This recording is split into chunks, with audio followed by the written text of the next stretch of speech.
So the first thing I need to do is make myself a string. Let's have the words hello world in it. Okay.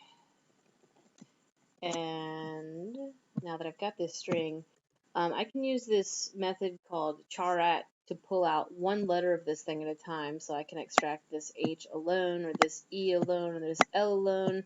And we've seen that already with substring, using like I and I+1 as the positions. But when we pull it out with substring, the letter is actually still a string.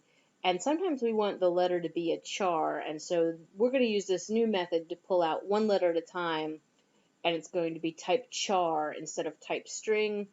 And the real difference between these two things is the type, and charat is only ever going to pull out one letter at a time, whereas with substring we can pull out more than one letter. So say I wanted to grab out the char at 0. So that's going to grab me the letter that's sitting at index 0, which would be this H.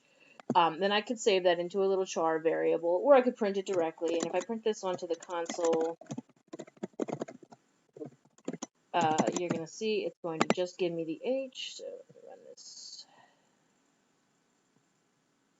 So there's my H right there.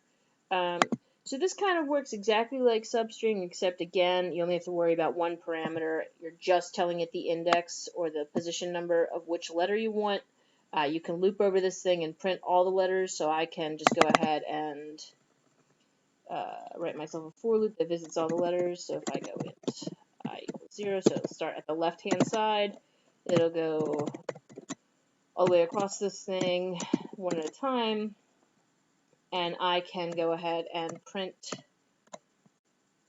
the char that it's got at that position. So char at I, and it will just print down the screen my text. And we've seen this with substring, but this lets us pull it out as a char instead of as a string. So it's very similar.